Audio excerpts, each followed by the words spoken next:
Hey guys, how's it going? Mega Gears here. I've noticed that X-Men comics haven't been, let's be honest, X-Men's been pretty trash for a long while. I was trying to find a nicer way to put it, but there is no nice way to put it.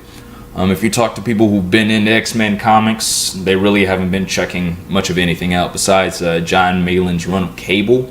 That's probably been it. All new Wolverine. I checked out the first 7 to 8 issues, and some people might hate me. I didn't mind it. I actually kind of liked it. I will say it wasn't a Wolverine comic. If it was just, a solo Laura Kinney book, if it was just X-23 titled series, it probably would have been a lot, better received than how it was for the majority of the comics community. I will say that X-Men Gold has been pretty trash. The first couple issues were okay, but this whole thing with Kitty Pryde being she's not even really a leader. She's led the team, but the way she talks to everybody is weird, considering the fact if you've looked at earlier astonishing X-Men books, or even Wolverine and the X-Men, when Wolverine's like the headmaster of the new school, Jean Grey School for Mutants, and Kitty Pryde was one of the headmasters. She acted more like Kitty Pryde then, even though that's arguably when the X-Men comics kind of started to fall apart with the whole schism thing with you had the Uncanny X-Men led by Cyclops and Emma Frost and Storm, and then you had Logan and Iceman and Kitty Pryde and a couple other members doing their own thing because of this huge disagreement. But X-Men Red, at least the art looks pretty solid. I like the guy's name. I think his name's Mahmoud Assar. Hopefully I'm saying that right. I like his art. At first I was like, is he going to be one of those SJW guys? But when you look at his feed, his Twitter feed, from what I've seen, I didn't just go full stalker mode and just rake through everything he's done. But he's one of those artists that just tries to promote his work. I know that sounds like something that's like, well, yeah, no duh. He's an artist. That's what he should be doing. But unfortunately, not too many people do that as of late. It's a lot of just Twitter bashing and all that. So it's actually refreshing to see an artist that cares about his work and is talking about commissions, reminding everybody, hey guys, X-Men Red comes out next week. Don't forget about it. Hey, there's some variant covers coming out for X-Men Red. He'll show some unfinished sketches or some process of the inks. He's like, hey, I'm halfway through issue number 2 for these pages that I've done. What do y'all guys think? Some feedback, criticisms, stuff like that. A pretty chill guy. I haven't been blocked by him. I don't know if anybody else has been blocked by him. I don't hear him really just in this whole SJW Twitter war.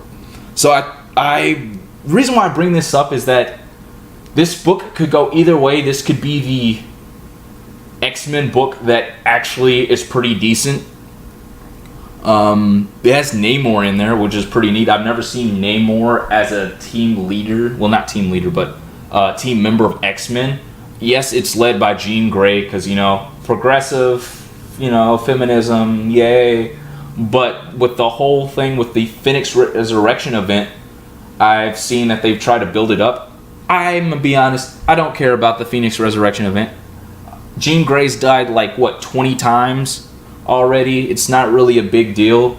The whole thing with, where's Logan? Where's Wolverine? I'm like, well, y'all got rid of him. Y'all killed him. That's what happened to Wolverine now. You're bringing him back. It's not really a mystery. The end. But I'm really hoping that this book isn't trash. I really want to read a good X-Men book, especially since, thanks to Comixology, I've been checking out some of the Age of Apocalypse storylines from 90s X-Men stories. Checking out Legion Quest. Legion Quest was pretty awesome. That's why I was pissed off to see that the Legion solo series was just whack as it was. The art was pretty messed up. It just looked really just mediocre indie level art. The writing didn't make any sense. Why would you say, oh yeah, I'm crazy, I have multiple personalities? A person that's schizophrenic doesn't really think they're crazy. That's the whole thing. Crazy people don't really think they're crazy.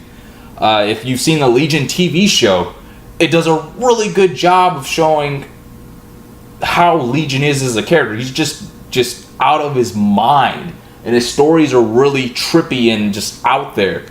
He's one of those fringe X characters that's kind of in no man's land. He'll show up periodically in X titles, but when he does, it's normally when something's about to pop off, because just how powerful the guy is. I mean, the guy's got hundreds of personalities, and each personality isn't aware of the other personalities, and each personality has its own superpower. That's pretty crazy. So X-Men Red could be one of those titles where you're reading and you're like, okay, this is not a bad X book.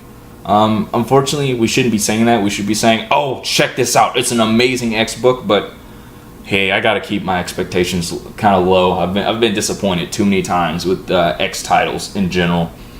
But what do y'all think? What do y'all think could come out of it? Stan Taylor is a SJW, but he's not like Gail Simone and all these other guys. He blocks people, of course. I think he uses block bots, I'm not sure. But if he does right, I'm not kind of at this point, if you don't go out your way to attack customers and antagonize customers, and you're actually just trying to write a good book without being a total, agenda pushing whack job, then I'm willing to just ignore it. That might sound hypocritical to some people, but he's not just harping on people or Ethan Van Sciver every day like some people. And the art looks pretty interesting. I know for some people it's probably acquired taste, but I like the way it looks. It looks pretty unique. Like, when Mahmoud Asar is, when he's doing the art. And plus, Tom Taylor's done some cool stuff with Injustice. I like Injustice. He did some stuff with Batman and Superman. I like those stories. So he's one of those guys. Yeah, he's an SJW, but he can back up his work ethic. He can back up his work. He's done some pretty competent to really good stories, I think, which is different compared to other writers who only spewed out trash, only created trash. At best, their work is bare level, minimum, mediocre, competent art or writing or coloring or whatever they do. But yeah, it looks neat. I'm probably gonna wait on it though. I'll probably check out some reviews by Underground Geek, probably Diversity Comics, see what they think.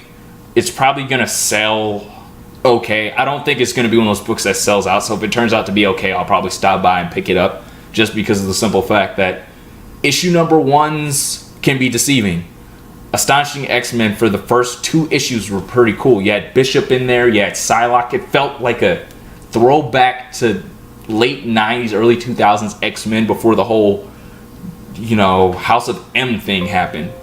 So it could be one of those stories. It could be a decent X-Men story where we can be a jumping off point. Maybe it'll even smooth on out by the time C.B. Sobolski comes around. He's like, okay, yeah, this is cool.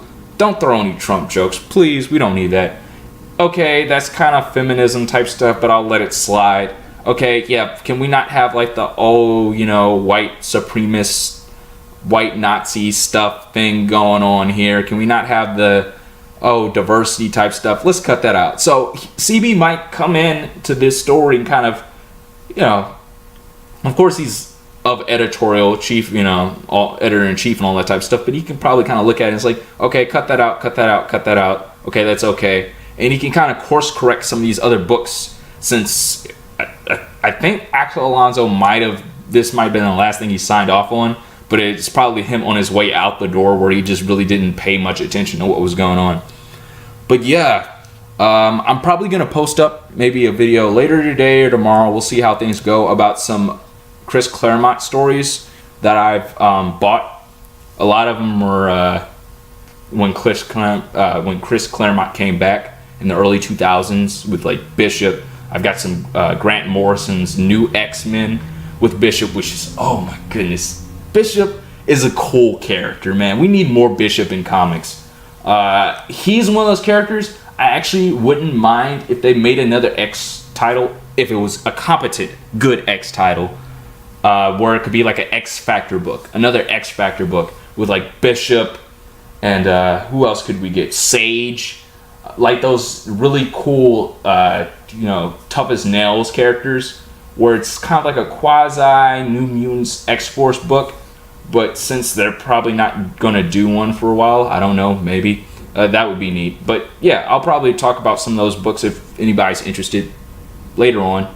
But yeah, what do y'all guys think about X-Men Red? Do you think it's gonna be another failed attempt like X-Men Gold and X-Men, what is it? What else? X-Men Blue and Astonishing X-Men will just be another, drop in the bucket, or will it actually be a decent story? Let me know what y'all think. Like, comment, subscribe, and I'll catch you on the next.